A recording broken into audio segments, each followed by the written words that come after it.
Bonjour à toutes et à tous, bienvenue sur RCF Lozère et la Lozère Nouvelle pour cette interview exclusive du maire de Mende, vice-président du conseil départemental de la Lozère.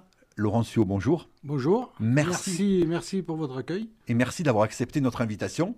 Donc à mes côtés, Claude Donadieu qui vous posera également des questions. L'émission est diffusée en plusieurs parties où l'on aborde des thématiques concernant l'actualité, l'occupation du théâtre, les élections départementales, les élections régionales ou encore des questions également sur la mairie de Mende. Mais nous commençons tout d'abord avec Claude Donadieu pour des questions d'actualité, notamment sur le discours du président de la République en ce qui concerne la pandémie. Voilà, bonjour.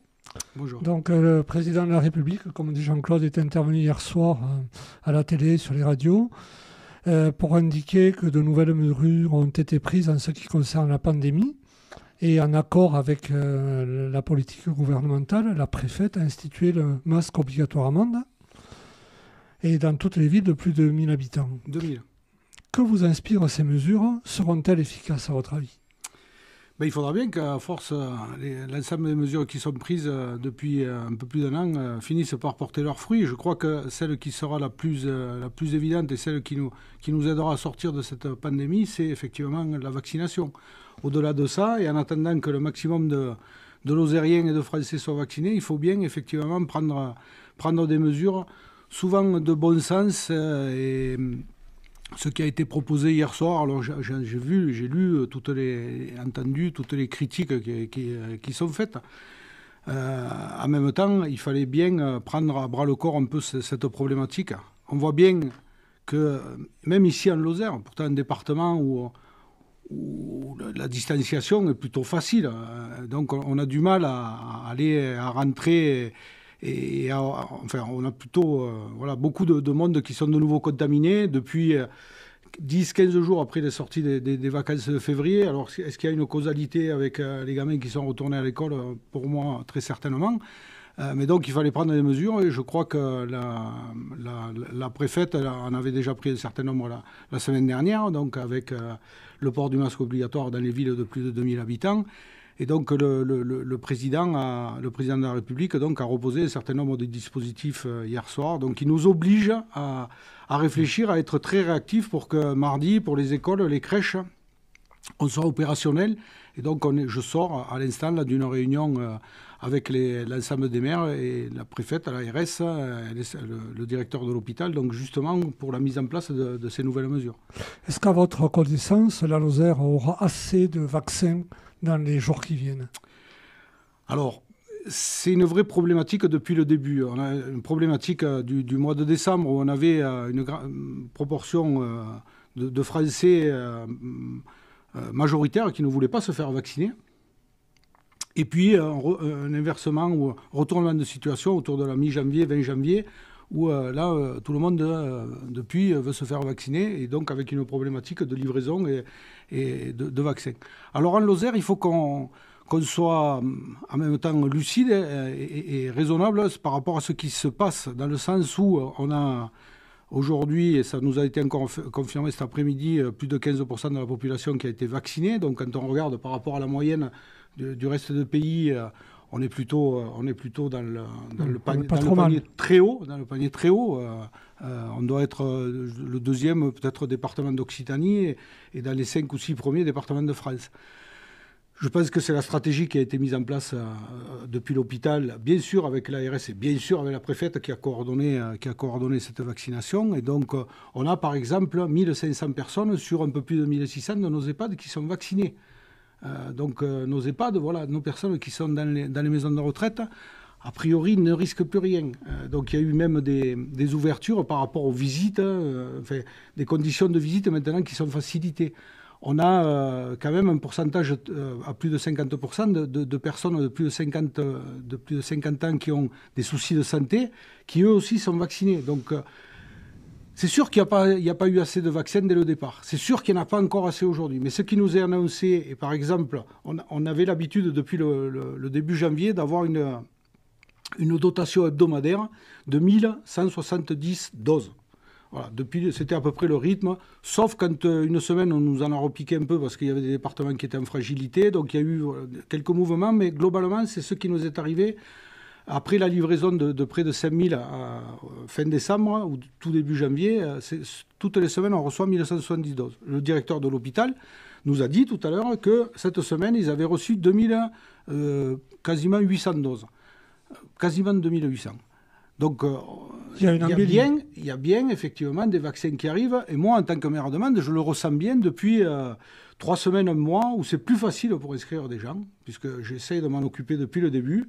Et c'est plus facile aujourd'hui d'inscrire des gens, et certains peuvent en témoigner, où j'arrive à prendre des rendez-vous, alors que quasiment du 15 janvier jusqu'à la fin février, c'était quasiment impossible de prendre un rendez-vous, quoi.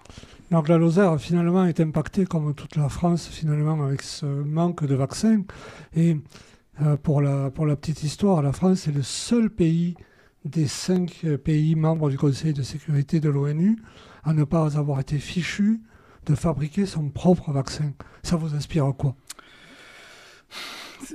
Plusieurs choses. C'est vrai qu'en France, on a une culture de la médecine, de la biologie, donc, qui est historique.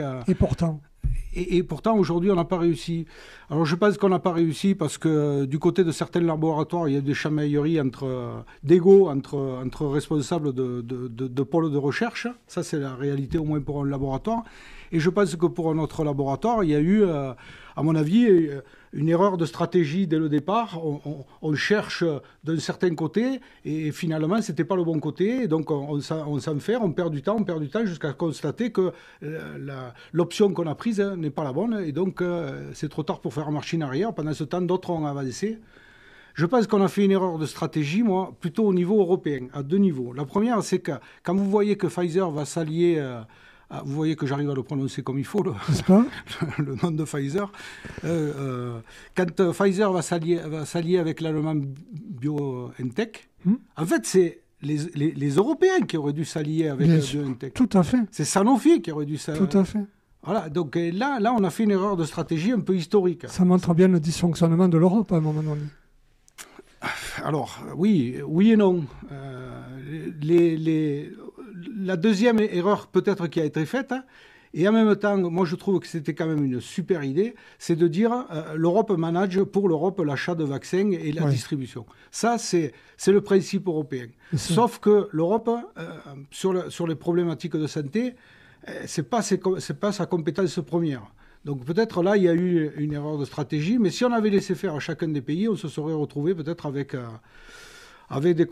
des conséquences plus graves où certains pays pouvant se payer le vaccin se le seraient payé, même en Europe, et certains autres auraient attendu que ça arrive. Donc la solidarité, quand même, là, de ce point de vue-là, était importante.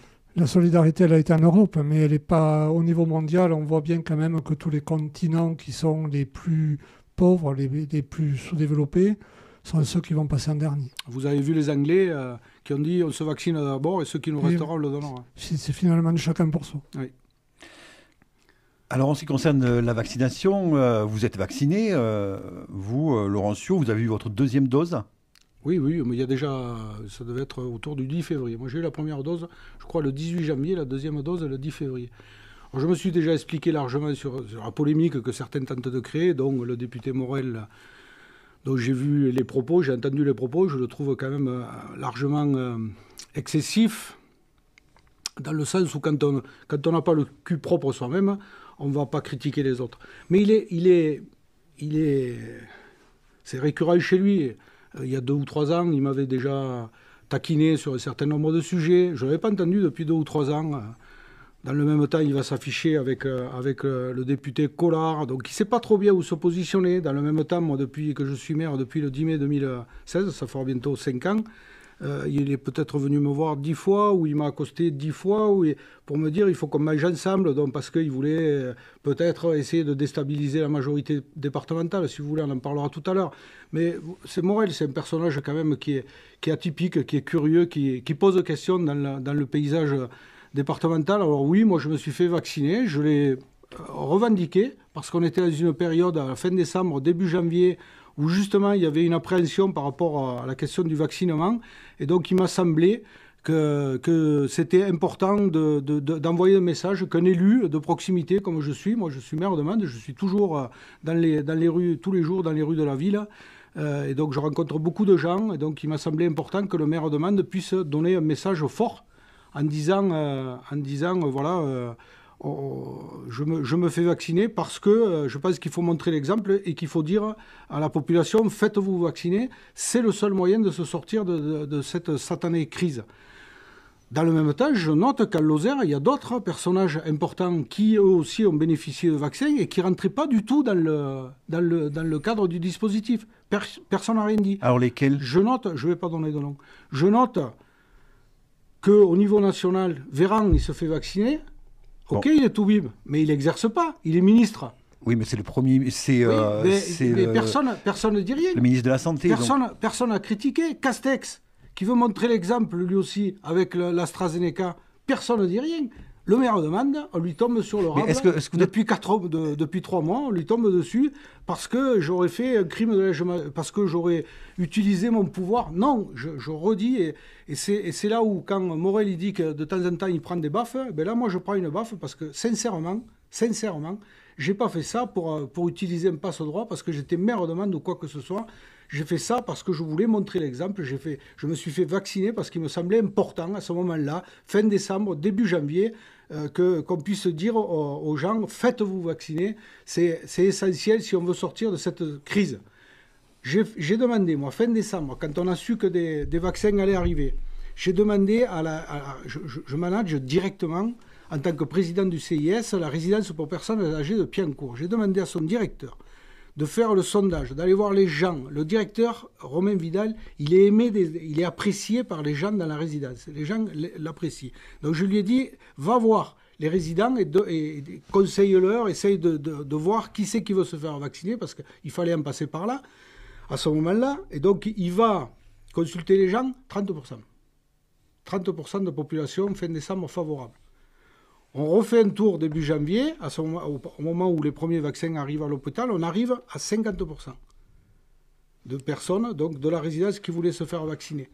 Donc il y avait bien une réticence importante, même ici à Lozère, à se faire vacciner. Bien donc sûr. Il était important, il me semble... Donc vous pensez avoir participé à un moment donné à cette prise de conscience. À donner le message. Et vous estimez que vous n'êtes pas tombé dans un piège ? Non, parce que j'y étais, et même Patrick Zimmermann, il m'a téléphoné, j'avais oublié de l'appeler, il m'a téléphoné pour me dire je peux avoir une photo, j'ai dit j'en ai pas. Mais téléphone à Saïd Makoufi, que j'avais dit, qui était venu faire l'interview, et Saïd il a envoyé une photo. La photo est passée sur Lozère Nouvelle. Donc c'était pas une question de planquer, de passe-droit, de tout ce que vous voulez. C'est pas ça. Le message, il n'était pas là. Franchement, le message, il n'était pas là. J'ai passé la crise, moi. Pendant un an, j'ai été tous les jours ou quasiment tous les jours à la mairie. J'ai pris une semaine en vacances dans l'année. Je suis parti une semaine au mois d'août. Le reste, j'ai passé tous les jours. Je pense que je rencontre beaucoup de gens et je m'aperçois, et c'est pas moi qui le dis, ce sont les études, c'est que finalement, les gens qui sont vaccinés, ils se protègent eux-mêmes, ok, mais ils protègent aussi les autres. Puisqu'ils sont moins contaminants. Donc c'est peut-être un élément à mettre à mon crédit, ça aussi. On va clore cette polémique et on va parler à présent de l'occupation du théâtre. Clore cette polémique, c'est quand même dire que le député Morel, pendant cette crise, il a été inexistant. On ne l'a pas vu une fois. Alors là, maintenant, il vient faire, il vient sur la presse, il va se montrer là-bas au Collet de Dez avec le député Collard. Il veut, parce qu'on est à 2 mois des élections. Donc, il ressort au moment des élections. OK, mais je pense qu'il devrait avoir une autre attitude. Quand vous pensez que M. Morel, le député de la Lozère, il est à jeun depuis le mois de mars de l'année dernière, d'avoir passé un coup de téléphone au directeur de l'hôpital. Pas que de l'hôpital de Mende, c'est le directeur Lucenot, c'est le directeur de l'hôpital Lozère. Il est à jeune de lui avoir passé un coup de téléphone pour savoir si la crise, comment elle... Il se fout de qui, Morel? Il est existant sur le territoire pendant un an, il s'est confiné là-haut à Fournels en faisant du tracteur, là où il allait dans les fermes et tout ça, tout le mois de mars et tout le mois d'avril. Mais qu'est-ce qu'il a fait? Qu'est-ce qu'il a fait pendant cette crise? Il a jamais été là. Il n'a jamais répondu à des demandes sanitaires. Il n'est jamais intervenu de quoi que ce soit. Donc je veux bien, moi, qu'il allume tout le monde sur divers sujets, mais encore une fois, il faut que lui, il ait le cul propre. Et sur la crise sanitaire, il n'a rien fait. Il n'a pas le cul propre. Il n'a pas le cul propre. Et sur d'autres sujets non plus, il n'a pas le cul propre. On clôt la polémique et on parle, je l'ai dit, de l'occupation. Je le rouvrirai tout à l'heure, si je peux. Pas de souci. On parle de l'occupation du théâtre Amande. Donc, dès le début, vous avez demandé cette occupation, l'occupation de ce lieu. Vous allez nous dire pourquoi. Je résume. Non, j'ai demandé à ce que ce lieu ne soit pas occupé. Ne soit pas occupé. Alors, je résume. Le lieu va être occupé. Vous demandez l'intervention des forces de l'ordre. Votre adjoint à la culture est sur place. Et il y a apparemment une discussion très animée avec les forces de l'ordre. Alors on reprend, on rembobine, oui. On y va. Donc comment vous êtes informé?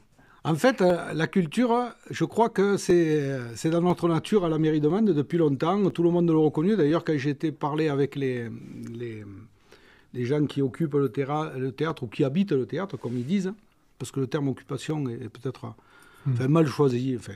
Et donc, quand j'ai été parler avec eux, j'étais surpris de ce qu'ils m'ont dit sur ce qui se faisait à Mende et sur cette volonté d'écoute de la ville, cette volonté de dialogue, cette volonté de proposer des manifestations, cette volonté de proposer des crédits, cette volonté d'avoir plus de techniciens, enfin de développer, de travailler autour de la culture et de travailler avec le tissu associatif local, ce qui est très important.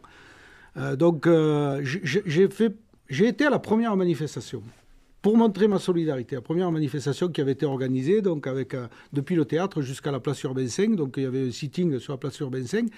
Et alors j'ai pas pris la parole, mais je me suis montré physiquement pour leur montrer que j'étais solidaire quand même avec cette problématique culturelle qui est importante de lieux fermés, de spectacles qui ne peuvent pas se jouer, d'intérêt pour la population. Quand même, la culture, c'est quand même un élément clé aussi de notre bien vivre en France. Donc c'était important que je sois là. Et j'ai parlé avec quelques-uns, notamment avec mes techniciens du théâtre, en leur disant...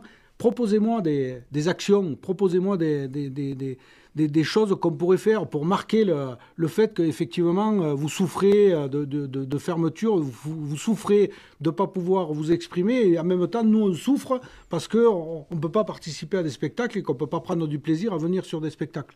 Donc proposez-moi des actions. Et je leur avais dit, et je leur ai fait passer le message après par Jean-François Berenguel adjoint, en leur disant... Je ne veux pas que le théâtre soit occupé, parce que je pense qu'il y a mieux à faire que d'occuper un lieu. Donc on vous a informé qu'il allait être occupé. Alors donc, oui, on m'informe, c'était un jeudi, je crois. Je partais en réunion à la préfecture sur un sujet très important pour la ville. Et donc, nez à nez, je tombe en sortant de la mairie avec deux intermittents du spectacle ou associatifs qui viennent me porter un texte en me mettant sous le nez le fait qu'ils étaient déjà dans le théâtre. Ils y étaient physiquement dans le... Alors ça, c'est mal. Donc là, vous l'avez mal pris. Je l'ai mal pris. Je leur ai dit, je ne pense pas qu'on construit une relation sur le fait, et vous ne pouvez pas venir me voir et me dire il faut qu'on travaille ensemble, on travaille très bien ensemble, donc il faut qu'on se projette pour savoir comment on va ouvrir quand on pourra faire des choses pour la culture. C'est ce que je leur avais dit. Et ils vous ont mis devant le fait accompli. Ils m'ont mis devant le fait accompli. Donc je trouve qu'on ne peut pas engager une discussion, on ne peut pas être de partenaires sereins et sérieux. Si d'un côté on dit ok, on aime bien ce que vous faites, vous partagez bien avec nous, vous êtes un partenaire loyal et fidèle, par contre nous, de notre côté, on fait ce qu'on veut avec vous. Donc ça, ça ne peut pas marcher comme ça. Et vous avez fait appel aux forces de l'ordre. Et j'ai dit à ma police municipale, je n'ai pas fait appel à toutes les forces de l'ordre, j'ai dit vous allez au théâtre, donc pour leur demander de sortir. Bien sûr, ils sont allés au théâtre et quand la police municipale, ils ont, les intermittents du spectacle n'ont pas voulu sortir. Et donc, ils sont restés au théâtre. Et puis, sur les coups, parce que j'avais 2 réunions d'affilée, donc sur les coups de 19h30, je suis allé sur place, parce que je ne suis pas homme, moi non plus, à me dégonfler, comme on dit. Et donc, j'ai été sur place pour m'expliquer avec eux et leur dire ce que j'avais sur le cœur de ressenti. Et c'est là où, finalement, ils m'ont encore plus surpris en me disant qu'ils avaient besoin de moi pour préparer la réouverture de demain. Alors, je disais, c'est pas très loyal, c'est pas très correct dans les façons de faire. En même temps, ils sont restés au théâtre, ils y sont depuis, ils l'occupent. Ce que je trouve regrettable, c'est qu'ils nous proposent pas grand-chose. Alors moi, j'ai une suggestion à leur proposer, là. J'espère qu'ils vont me regarder, qu'ils vont m'écouter, ou que du moins on va faire passer les messages. On est confinés pendant un mois. Nous, on va avoir l'obligation, dans les communes, alors pas Camande, mais certaines communes, comme Marvejols, Langogne, Florac, Saint-Chély, les grandes communes, d'avoir des écoles et des crèches qui vont rester ouvertes, y compris pendant les vacances, pour accueillir les enfants, jusqu'à 12 ou 13 ans, des parents qui sont dits, pas essentiels, je ne vais pas utiliser le mot, mais qui sont dits de première ligne, quoi, les forces de l'ordre, les personnels soignants, les enfants de pompiers, enfin, etc., quoi, qui peuvent être, qui sont au feu, quoi. Et donc, je leur dis, aux gens de la culture, eh ben, rendez-vous utile, venez avec nous pour aider à encadrer ces gamins. Ça soulagera tout le monde, il y aura plus de monde pour encadrer, et donc on pourra rendre peut-être aussi un meilleur service à ces enfants. Alors, vous êtes très actif sur votre compte Facebook. Et vous dites, à propos de l'occupation du théâtre, je vous cite, « Le théâtre de Mende n'appartient pas au maire, pas plus qu'il n'appartient aux gens de la culture, et c'est encore moins un lieu de l'État. Le théâtre appartient aux Mandoises et aux Mandois, ceux qui se lèvent tôt, ceux qui touchent des petites retraites, ceux qui travaillent dur, ces femmes et ces hommes qui font part de leur diversité, toute la richesse de cette ville. » En fait, vous avez quand même un peu d'ironie là-dedans, parce que vous dites, vous parlez des intermittents notamment, ceux qui occupent ce théâtre, des gens de culture qui ne se lèvent pas tôt. On a un petit peu l'expression. Alors expliquez-nous, on a mal compris. Le théâtre de Mende, c'est un lieu qui appartient à tout le monde. Toutes les générations y sont passées, depuis 50 ans, puisqu'il a un peu plus de 50 ans. On va le rénover, donc on a un gros projet de rénovation pour la 2024-2025. Et donc c'est un lieu qui appartient à tout le monde, quoi. C'est pas un lieu qui est réservé qu'à la culture. Il s'est passé plein de choses dans ce théâtre. Il ne se passe pas que des actions autour de la culture. Il ne se passe pas que de l'animation culturelle. C'est un lieu qui appartient à tout le monde. Et donc, moi, je crois, sincèrement, en plus, quand on veut avoir une action contre l'État, qu'on ne doit pas occuper un lieu d'une commune. On va occuper un lieu dans lequel l'État fait de la culture. Mais ils n'ont pas tellement le choix en Lozère. Je reconnais. C'est bien pour ça qu'en étant, quand on voit Théâtre de Mende, je me disais bien, et c'est pour ça que je leur avais fait passer le message. Je ne les avais pas pris de court. Je leur avais dit, je ne souhaite pas que vous occupiez le théâtre. Ils avaient le message clairement. Donc, voilà. Alors, quand on voit la problématique de Saint-Julien-des-Points, où un hôtel est occupé illégalement, et où à un moment donné, la justice ordonne l'exécution et l'expulsion. Après tout, un lieu public, c'est un lieu à tous, un lieu qui nous est propre, un lieu public. Pourquoi pas engager la même démarche ? On n'est pas tout à fait dans le même contexte quand même. Là, ils sont dans une revendication qui, pour moi, est sincère, qui est fondée, c'est-à-dire qu'ils ne veulent pas s'installer durablement dans le théâtre. Ils voulaient porter le message d'une action nationale qui a finalement pas fait le buzz, puisqu'il y a 80 ou 90 lieux en France qui sont occupés. 90 lieux de scène, 90 lieux de théâtre qui sont occupés, et les médias n'en parlent pas plus que ça. Donc ils ont pas, je pense qu'ils sont passés à côté de ce qu'ils souhaitaient passer comme message. Et là où je pense où c'est qu'ils sont passés à côté de ce qu'ils souhaitaient faire passer comme message, c'est que ils parlent d'ouverture de lieux culturels, donc de remettre la culture vers le peuple et de permettre au peuple d'aller dans des lieux culturels, ça c'est parfait. Mais ils parlent de plein d'autres choses aussi à côté. Moi, de convergence de lutte, de... Donc vous voulez dire que le mouvement est politisé ? C'est pas que le mouvement soit politisé. À partir du moment où il parle de réouverture de lieux culturels, il est déjà politisé. C'est un acte politique. Mais quand on veut dedans y mettre d'autres actions... qui sont parfois avec des entrées très, très, très, très éloignées du monde de la culture, qui peuvent se justifier, qu'on peut discuter, comme les reconductions à la frontière, tout ça. Voilà. Moi, je pense qu'ils ont trop mélangé de sujets. Je pense qu'ils auraient dû s'en tenir à la thématique. On veut de la culture pour que les gens puissent souffler, s'extérioriser, voire rigoler, enfin, etc., pleurer. Et je pense qu'ils ont voulu, et certains, après ça c'est leur choix, moi j'y suis, mais ils embrassent trop de sujets, et donc ce qui nuit à leur revendication première, en quelque part. Et donc, ils mélangent un peu tout. Et ça, de ce point de vue-là, je ne peux pas les suivre non plus. Donc, ils m'ont demandé de signer une motion, de faire prendre au conseil municipal une motion où il y a justement un peu toutes ces thématiques. Je n'irai pas sur ces sujets-là, clairement, quoi. Le Parti communiste leur a apporté son soutien, puisqu'il leur a apporté financièrement son soutien, d'après... oui, mais j'ai vu qu'il y en avait qui avaient apporté des pains au chocolat, des croissants. Là, ce n'est pas des pains au chocolat, c'est de l'argent apparemment. Donc, il est peut-être politisé, oui, ce mouvement.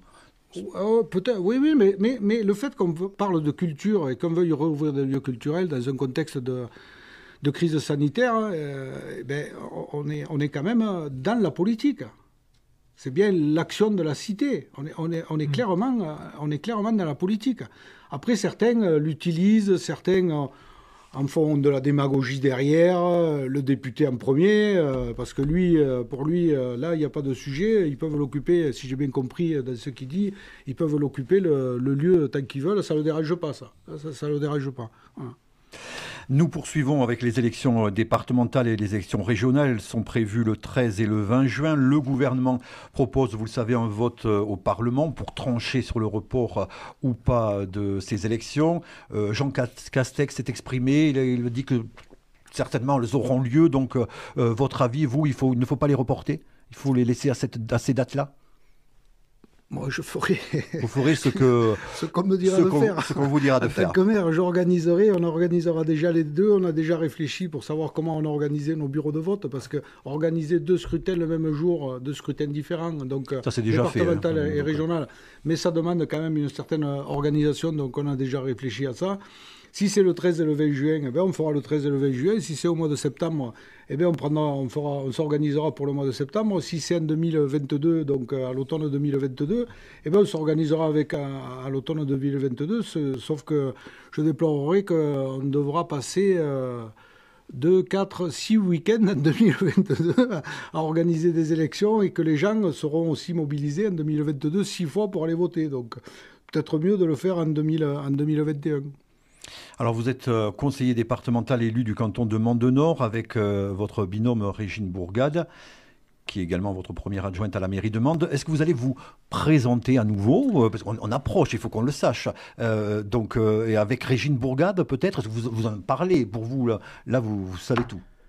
Et non, pour l'instant, je ne vais pas vous dire ce soir si je vais être candidat ou si je ne vais pas être candidat. C'est-à-dire que c'est au mois de juin. Si c'est au mois de juin, donc c'est dans 2 mois et demi. C'est proche quand même. C'est très proche. C'est proche. C'est pas une décision innocente. Non, c'est pas une décision innocente. Je suis tout à fait d'accord avec vous. Et en même temps, on est quand même dans une période qui est compliquée, où les gens ont besoin de réponses. Je pense que les gens ne sont pas du tout aux élections, que ce n'est pas leur sujet. Si vous avez écouté le président de la République hier soir, il n'en a pas dit un mot des élections, parce que je pense que les gens, ils sont à 10 000 lieues de ça. Les gens, ils ont beaucoup de soucis liés à la crise Covid et à leurs problèmes personnels ou professionnels du quotidien, et donc ils sont plutôt là-dedans.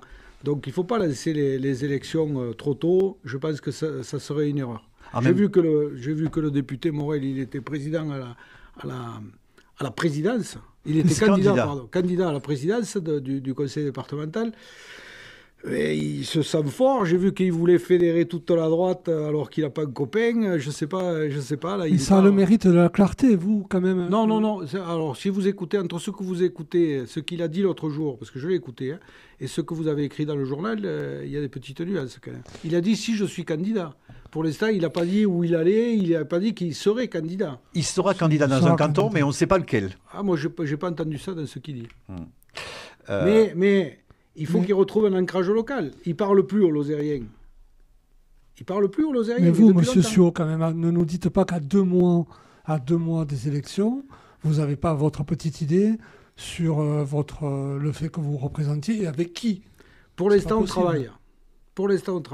Et vous voyez bien qu'en ville, il y a des chantiers au département. Oui. Il y a des chantiers. Oui, il y a encore le temps de l'élection. Pour moi, il n'est pas encore venu, surtout dans le contexte. Alors comment vous voyez une majorité? Parce que là, elle est ric-rac, la majorité que vous avez actuellement. Non. Regardez le vote du dernier budget, il n'est pas du tout ric-rac. Oui, parce que certains, peut-être, peuvent voter le budget. Mais pourtant, c'était des opposants sérieux à Sophie Pantel et qui, la dernière fois, pour certains, ont voté le budget. Parce que il s'est fait des choses, contrairement à ce que dit Pierre Morel, encore une fois, il voit pas lui, il habite plus dans ce département. Il y a un problème avec ce député. Il voit pas les choses qui s'y passent, quoi. Il comprend pas. Enfin, son seul engagement qu'il a pris l'autre jour dans ce qu'il déclare, c'est de dire il faudrait faire un emprunt. Oui, ok, un emprunt, oui, pourquoi faire? Il dit que le département a désendetté, que c'est pas, on ne doit pas faire une gestion de bonne famille, si j'ai bien compris ce qu'il disait, et qu'en même temps, le département doit avoir des projets. Le département a des projets. Sophie Bantel a des projets. Sophie Bantel a porté un certain nombre d'investissements sur ce département, et il y en a encore un certain nombre d'autres qui sont dans les tuyaux, qui sont énormes. Il a reconnu, Pierre Morel, qu'on n'avait jamais autant investi sur les routes que depuis ces dernières années, parce qu'on a les moyens, parce qu'on a un bon budget, c'est vrai. Il a reconnu qu'on avait beaucoup investi dans les collèges. Oui, il y avait un besoin. Il n'a pas parlé des investissements dans les unités techniques des routes, un peu aux quatre coins du département. Il n'a pas parlé des investissements sur Mende qui ont été faits CMP à Olympe de Gouges, au collège, si je viens d'en parler. Enfin, il y a beaucoup de choses qui ont été faites sur le département. Et il y a beaucoup de choses en perspective aussi. Sophie Bantel, je pense qu'elle a beaucoup de... Mais alors, puisqu'on parle de perspective, ne nous dites pas que vous n'êtes pas en ordre de marche pour affronter les élections dans 2 mois quand même. Non, aujourd'hui je suis premier VP au département de la Lozère, chargé des finances. Vous me demandez, c'est plutôt moi qui vous dis, je ne comprends pas l'attitude de Morel. Je ne comprends pas l'attitude de Morel qui dit, moi je veux lancer un grand emprunt. Ok, qu'est-ce que tu en fais des sous? Où tu investis? Il mélange d'ailleurs tout, parce qu'il dit Sophie Bantel a massacré les EHPAD et le médico-social, mais avec son grand emprunt, il ne financera pas le fonctionnement des EHPAD et du médico-social, ou alors il ne comprend rien aux finances. D'accord, mais au niveau de l'organisation des troupes en présence, d'un côté, on a la droite qui semble, selon Morel, être en ordre de marche. Bon, c'est ce qu'il dit en tout cas, hein, avec Potier, avec... Pourquier oui, avec... Pourquier, Saint-Léger, donc, et à gauche et à qui? Ils sont tous la main dans la main, et vous donnez pas cette impression-là. Vous êtes sûr qu'ils sont tous de la main dans la main? Enfin, peu importe, même s'ils ne le sont. Vous êtes sûr? Mais vous, ouais. Même s'ils ne le sont pas. Il n'est pas à sa première craque, et pas à sa dernière non plus. Hein. Même s'ils ne le sont pas. Alors, Sophie Bantel peut reprendre le flambeau pour ces élections? Il faut poser la question à Sophie Bantel, qui aujourd'hui est présidente. Oui, mais est-ce que vous voyez quelqu'un d'autre qui, je pense, a bien travaillé depuis 2015 et qui va essayer sûrement, je suppose, je l'espère même, qu'elle va essayer de retrouver une majorité pour pouvoir présider encore pendant le prochain mandat, donc 6 ans aux destinées du conseil départemental. Donc vous allez la soutenir? Je crois que je l'ai soutenue depuis le début. Non, mais là, pour ces nouvelles élections, vous allez le... Et pour l'instant, je ne vous ai pas dit que j'étais candidat, donc je vous le dirai le jour où je serai candidat. Je vous ai dit tout à l'heure que Morel, il est capable de taper à tous les râteliers. L'autre jour, il était avec Collard, ce qui est quand même surprenant et pour moi fâcheux, quoi, de se présenter, d'aller parler sur un sujet de propriété privée avec un mec comme Collard. C'est quand même pas très glorieux pour le député Morel. C'est son choix, mais il est capable de faire tout et n'importe quoi. Il dit qu'il n'est pas en marche quand ça l'arrange à Paris, là où il est bien en marche. Il est capable à moi de me téléphoner 10 fois ou de chaque fois qu'on fait des cérémonies ou chaque fois qu'il me voit, il faut qu'on se voit. Hein. Donc il tape à tous les râteliers pour essayer de retrouver une légitimité départementale. Il tape à tous les râteliers. Et il est capable de vous dire droit dans les yeux qu'il va fédérer la droite. On verra bien. Mais à mon avis, il a plus d'ennemis à droite que de copains. Il est capable aussi de nous dire, vous l'avez noté, parce qu'il a aussi étrillé la présidente Sophie Bantel, hein, en prenant comme exemple une confidence que lui aurait fait à Bertrand, en lui disant qu'elle est devenue présidente contre l'avis du sénateur Bertrand. Qu'est-ce que vous pouvez nous en dire, vous qui étiez proche du sénateur? Vous savez bien qu'il y a eu un débat pendant 3 jours à l'élection de 2015, ça n'a pas été planqué, donc la discussion entre Alain Bertrand, moi, Sophie Bantel et certains autres, Alary était monté, je ne sais plus, Valls s'en est mêlé, enfin voilà, donc on a fini par tomber d'accord. Et depuis, je crois que, je ne pense pas que Sophie Pantel ait souffert de déloyauté de la part des Mandois ou de la part d'autres élus de canton de Lozère. Je pense même qu'elle a réussi, on le voit, je le redis parce que c'est quand même à souligner, au dernier budget, à avoir quasiment une unanimité sur le vote du budget. Donc, à votre sens, son bilan est bon? Son bilan est bon. Et vous le soutenez? Si je suis encore là, c'est que, ma foi... D'accord. Après, et vous repartez avec elle. On va voir comment ça. On va finir le mandat déjà, qui n'est pas tout à fait fini. On va aller à l'élection si ça vaut le coup d'y aller, si on est candidat. Pour l'instant, je vous dis, on est en pleine réflexion et donc les décisions ne sont pas arrêtées. Alors tant qu'on y est, puisqu'on parle aussi du département, votre collègue Francis Cortès a aussi fait l'objet de banderilles de la part du député. Il le traite de mentard, il faut dire les choses. Donc, comment vous vous positionnez? Qu'est-ce que vous en pensez? Vous êtes au cœur, là aussi. Alors, moi, je pense sincèrement, alors, sans vouloir rentrer dans cette polémique-là, parce que je ne la connais pas, je suis au conseil d'administration du SDIS, mais je participe, je ne suis pas au bureau, donc je n'ai pas tous les éléments de proximité et d'échanges qui se sont... ce que je constate, moi, sur le terrain, en tant que premier VP, et ce que je constate aussi en tant que maire de Mende, c'est que finalement, la situation hybride de la Lozère, alors peut-être on ne respecte pas la loi, mais peut-être on peut être dans l'exception aussi. C'est-à-dire que le binôme Broussou-Turc, il fonctionne très bien. Personne ne s'en plaint. Franchement, le binôme, donc, pompier volontaire, Dominique Turc, et pompier professionnel, Broussou, personne ne s'en plaint. Il fonctionne parfaitement bien. Pour l'instant, on n'a jamais eu de carence ni de bug. Quand l'un n'est pas là, l'autre le remplace. Enfin, et pour moi, ça démontre bien sur des territoires ruraux que ce partenariat entre pompiers volontaires et pompiers professionnels, il doit en passer aussi par là. Donc il doit en passer aussi... Il ne doit pas être... Les pompiers volontaires ne doivent pas être non plus que sur le terrain à faire les basses manœuvres et commander que par des pros. Pour moi, voilà, cette démonstration de qualité entre l'encadrement volontariat et l'encadrement professionnel, il a du sens ici dans ce département. Mais c'est la loi. Je défends et je trouve que Cortès, il a raison de ce point de vue-là. Mais c'est la loi d'avoir... mais oui, mais je sais bien, mais la loi, vous savez bien que sur les territoires, elle est faite... Vous êtes élu, il faut bien l'appliquer, la loi. Oui, on l'applique. Alors, après, s'il faut l'appliquer... Quel exemple allez-vous donner? Non, mais moi, je suis d'accord avec ça. Si l'État nous dit il faut appliquer la loi, sûrement qu'on sera contraint d'appliquer la loi. S'il faut à tout prix appliquer... ça fait quand même des années qu'a priori, on est dans l'illégalité. Et pas que Sophie Pantel. Avant elle, c'était déjà pareil. Donc, à mon avis, on doit pouvoir faire quelques années comme ça. Alors, comment il s'appelle? Le député Morel, là aussi, tente de minimiser le coût.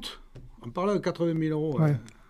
Ça ne coûte pas ça, un pompier pro. Quand vous êtes passé par le salaire, les charges et tous les à côté d'avantages en nature, de logement, de véhicules et compagnie, on est plus facilement à 150 ou 200. Donc il faudrait là aussi que le député il prenne conscience des réalités financières aussi, quoi. Est-ce que vous avez toujours des fonctions à la Fédération de pêche? Non. Depuis le 31 décembre 2020. Depuis 3 mois là.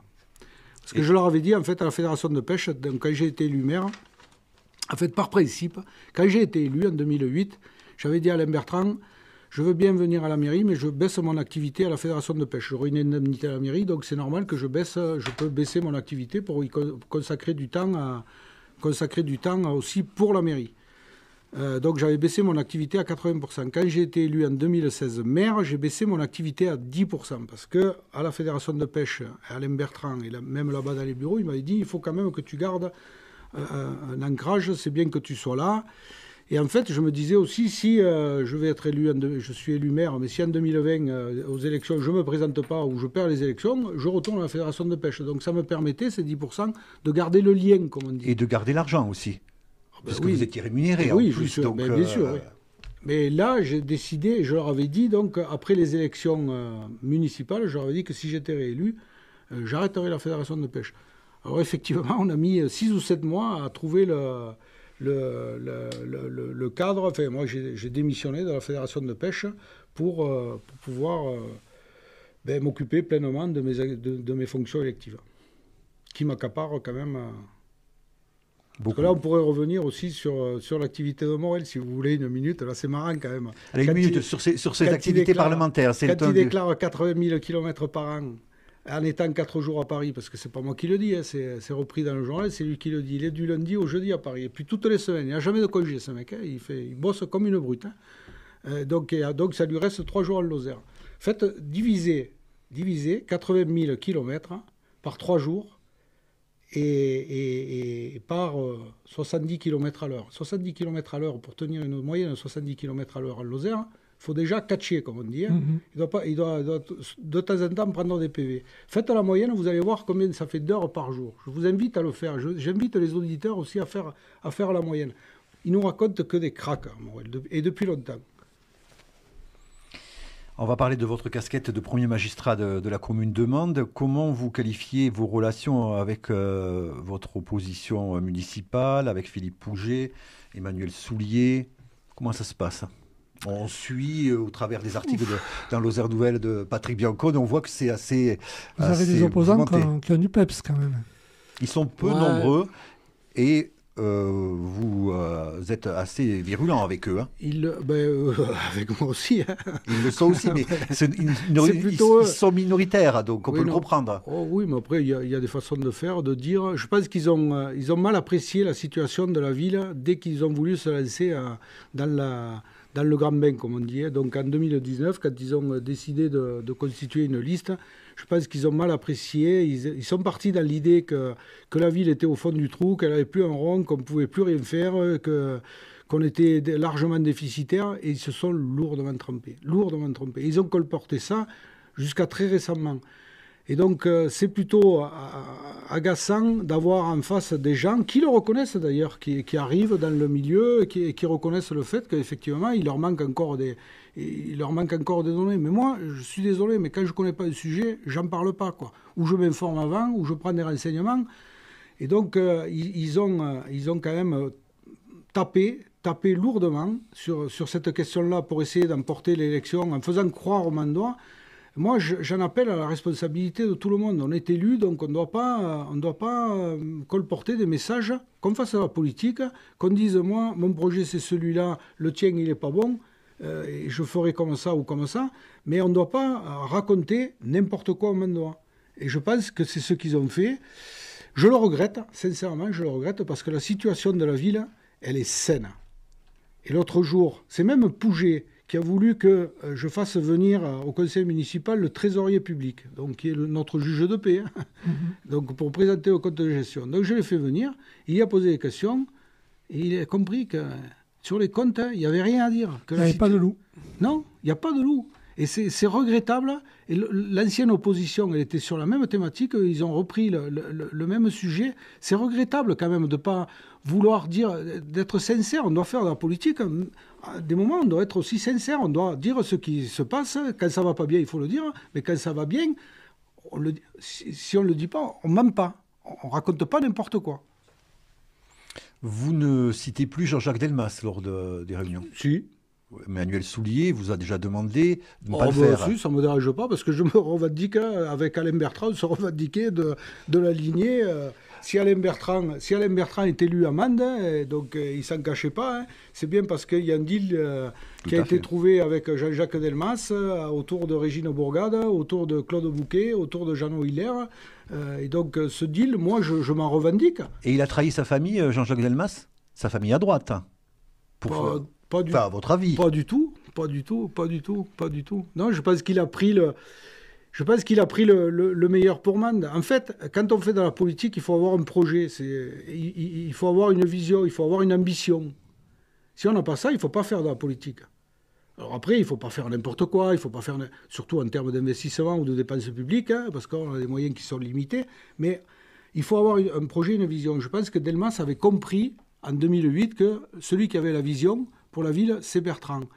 Et je le dis fermement aujourd'hui, je le dis déjà depuis longtemps, mais je pense que c'est Bertrand qui me permet qui permet à la ville d'en être là où elle en est aujourd'hui, c'est-à-dire avec une population qui augmente, avec un désendettement, avec de l'investissement. Vous avez vu les chantiers quand même. Vous avez vu il va y en avoir d'autres. Donc, avec une baisse de la fiscalité, ça c'est Bertrand qui l'a permis, avec justement autour de cette ambition d'augmenter la population. La population, elle augmente, alors pas assez. Doucement. Oui, mais elle augmente. Alors, on a perdu beaucoup de fonctionnaires après la RGPP de Sarkozy quand même. Ça, malheureusement, on y a eu droit comme les autres. On a été traités comme les autres départements. Là, la loi s'est appliquée là aussi. Hein. Et donc, on a perdu beaucoup de fonctionnaires, et notamment beaucoup de fonctionnaires cadres, ce qui est le pouvoir d'achat sur la ville. Et donc, depuis 2008-2013, la population amende elle baisse. C'est l'INSEE qui le dit, c'est pas SUO. Hein. Et de 2013 à 2018, la population elle augmente. Et elle augmente sur un rythme plus fort que la région Occitanie. Alors, j'aimerais bien qu'il soit encore plus fort, mais la région Occitanie, c'est quand même une région dynamique en termes de population. Et nous, on est quasiment à 1% par an. La région, ils n'y sont pas, ils sont à 0,8. Une date, monsieur Sio. Je suis né en 1960, à Mende. Il y avait 12 000 habitants. En 1960. Aujourd'hui, on est à 13 000. Donc, le combat est dur et difficile. Ah, mais ça, c'est certain. C'est certain. Ben, pourquoi il est dur, il est difficile ? Parce qu'on est dans le sud du Massif central, qui est en déprise depuis longtemps, département qui est en déprise depuis la Première Guerre mondiale. On est donc dans un département qui souffre d'un enclavement. Donc il y a des sujets majeurs autour de l'accessibilité sur le territoire. On souffre parce que pendant trop longtemps, je pense que nos politiques, ils ont fait que se plaindre de manquer de ci, de manquer de ça. Je crois que de ce point de vue-là, Bertrand, il a changé le discours aussi quand il est arrivé à la région puis à la mairie de Mende. Bertrand, il a changé le discours en continuant effectivement à réclamer des choses. Il a obtenu des choses, Alain Bertrand, la Caisse de commune de sécurité sociale, l'hôpital Lozère, l'IRM, sur des sujets majeurs. Et je pense qu'on s'est plaint... On s'est plaint pendant longtemps et que Bertrand a changé le discours en positivant aussi sur tout ce qui va bien en Lozère, sur tout ce qui est bien en Lozère, parce qu'on a plein de belles valeurs, on a plein de bonnes choses. On a un territoire qui est magnifique, comme il disait, c'est le pays des merveilles. Et donc, il faut jouer là-dessus, il faut donner ces messages-là. Il ne suffit pas de parler de champignons pour pouvoir arriver à ce résultat. Non, mais... Eh bien, enfin, moi je constate, 2013-2018, on reprend 0,9, même un peu plus de population par an. Alors, c'est pas assez. Il y a des territoires qui continuent à se casser la gueule, y compris en Lozère. À Mende, on progresse. Donc, je pense que le politique, il doit avoir un discours réaliste. Mais il doit avoir aussi un discours optimiste. Parce que les gens, ils sont empêtrés souvent dans leur quotidien. On a besoin justement de porter parfois un peu de rêve, parfois un peu de messages positifs, justement pour accompagner le quotidien des gens. Alors justement, juste avant les élections municipales, il est apparu dans la presse, et on s'en était fait l'écho aussi, Patrick Biancon avait fait, je crois, une demi-page au moins dessus, sur la société Néophore, qui annonçait un projet d'envergure sur le parc Antoine Chaptal pour créer une station sur 8 hectares et demi, une soixantaine d'emplois, ça faisait rêver. Et où on en est ? Alors, le projet avance. Parce qu'on ne voit rien ? Oui, mais le projet avance. Alors, j'espère, je croise les doigts, pour qu'il arrive au bout. Et le projet avance, et il y a deux éléments qui sont quand même à noter, qui sont d'importance. Alors que... le monsieur qui porte ce projet a connu des difficultés dans d'autres sociétés. Il a posé deux actes qui sont importants. Auprès de la préfecture, il vient de déposer son autorisation donc environnementale. Donc c'est quand même un élément fort. Et puis un autre élément qui est, à mes yeux, essentiel aussi, c'est qu'il vient de passer un contrat donc avec un architecte local, un contrat de maîtrise d'œuvre. Donc, ils viennent d'en prendre pour plusieurs centaines de milliers d'euros. Donc, moi, je considère qu'un industriel averti, un entrepreneur qui prend un engagement sur de la maîtrise d'œuvre à plusieurs centaines de milliers d'euros, c'est quand même qu'il a l'intention d'aller au bout de son projet. Donc, c'est bon moi, j'y crois. Moi, j'y crois. Et je crois que là aussi, j'ai entendu beaucoup de choses négatives sur M. Lescure. Beaucoup trop de choses négatives, qu'il aurait pu le faire partir du territoire. Donc je crois qu'il faut qu'on soit dans l'accompagnement. Moi, en tant que président de la communauté de communes, avec la maire de Badarou, Mme Vignal, je crois qu'on va tout faire, tout notre pouvoir, toute notre énergie, on va le faire avec Aurélie Mayols, avec Carole Delga, avec Madame la préfète, avec l'État. On va tout faire pour que son projet puisse aboutir et qu'il puisse le concrétiser. C'est 80 emplois, c'est pas 60, c'est 80 emplois à la clé. Sans tenir compte des casseroles que tire monsieur Lescure. Et c'est pas des casseroles. Alors, non, c'est un contexte qui était à un moment donné très défavorable sur le bois. Donc il a réglé tous ses soucis à Brassac, à la Bruguière, à Mende, au Blémard. Ces soucis sont réglés, ou en passe ici d'être réglés. Enfin, ça avance très positivement. Et donc il reste quand même largement mobilisé sur ce projet. Et je crois qu'on doit tous les Lozériens doivent y croire avec lui. C'est pas banal. On a un gisement de bois qui est phénoménal sur le Massif central. Donc il y a des choses à faire autour du bois. Olivier Dalle, d'Environnement 48, si vous l'interviewez, allez le voir, il vous en parlera tout ce qu'il y aurait à faire autour du bois. Donc on a plein de choses à faire autour du bois. Et donc ça serait pas...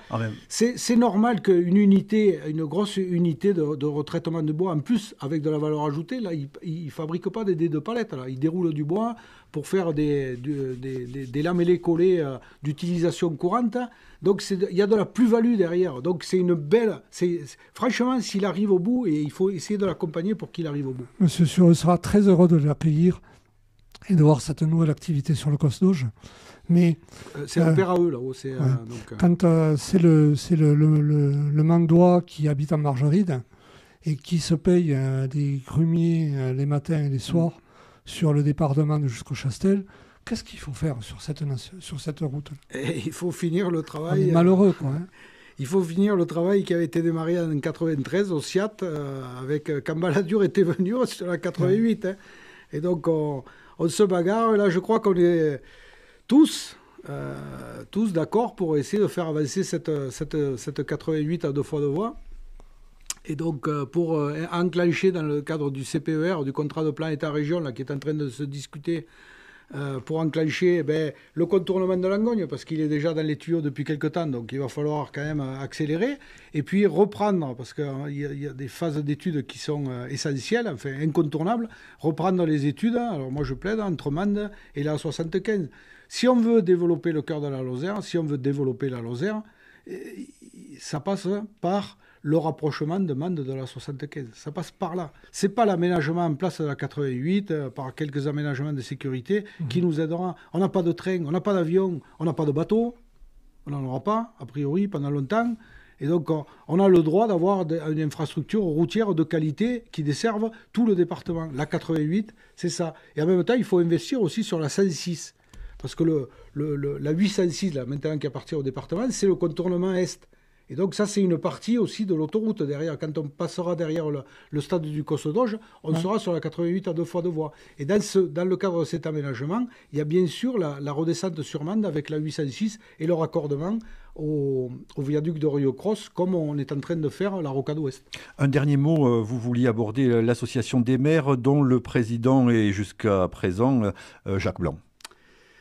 Oui, Jacques Blanc, qui est donc l'association des maires. Les maires ont été élus pour les derniers au mois de juin de l'année dernière, et donc quasiment on arrive à un an après l'élection, et on n'a toujours pas d'association qui a un ordre de marche, et donc qui peut permettre d'apporter un plus sur ce territoire.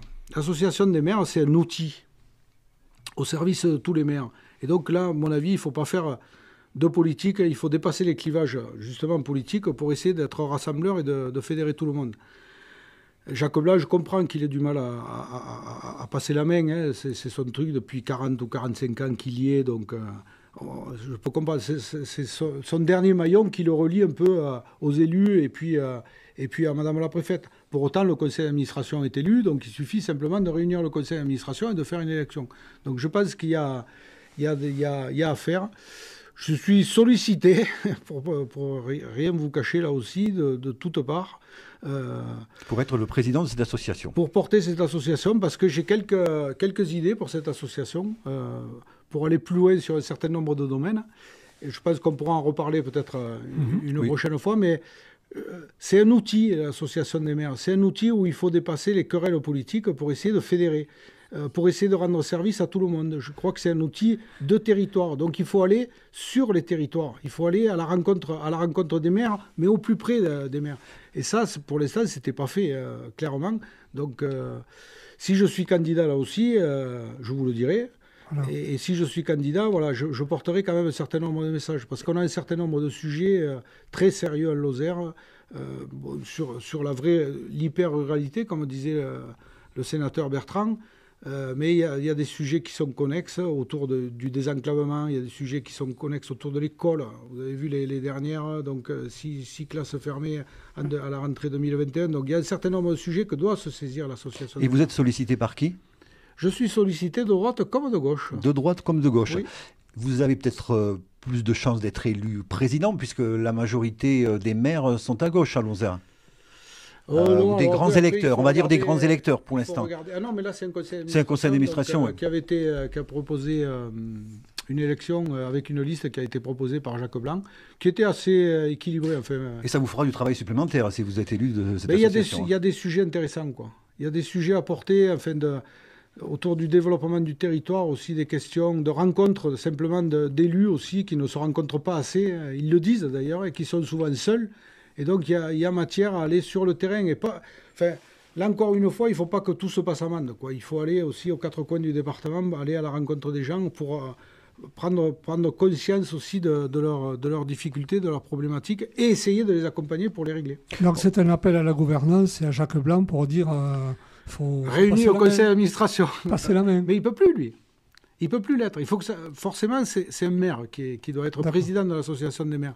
Lui, donc, il n'est plus maire, donc il ne peut plus l'être. Il lui suffit de provoquer le conseil d'administration. Il faut qu'il fasse une réunion de convocation du Bon, mais Jacques Blanc, on va lui faire passer le message.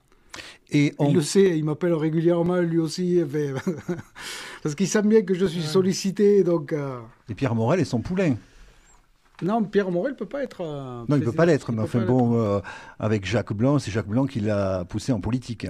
Ouais, c'est Jacques Blanc qui l'a poussé en politique, et puis il y a quelques années en arrière, par exemple, Morel, dans son positionnement, il a eu critiqué Jacques Blanc aussi vertement à une époque. Là, ils sont bien copains maintenant. Un tandem avec M. Astruc. Non, on ne peut pas. Pour l'instant, les statuts des maires, ils sont faits que c'est un maire. Il n'y a pas de possibilité de binôme. Voilà, il n'y a pas de... Pour conclure, donc, vous ne nous dites pas si vous serez candidat, mais on le suppose donc, que vous serez candidat pour les prochaines élections départementales. Donc, on peut le supposer donc, que vous serez candidat pour cette élection sur Mende Nord, toujours obligé. C'est à discuter. Ça. Pour l'instant, on est toujours en phase de réflexion. Et avec Mme Bourgada. Ça aussi, c'est à discuter. C'est une équipe qui a marché oui, elle a bien marché. Vous allez peut-être retenter le coup. Elle a bien marché parce que ceux qui étaient en face de nous en 2015, ils en ont fait les frais, comme on dit. Donc non, je ne sais pas, je vous le dirai, vous le saurez en temps et en heure quand ça sera le moment, quand le moment sera venu. Merci Laurencio, nous avons passé un moment important en apprenant pas mal de choses. Merci. Claude, et à très bientôt pour une nouvelle émission.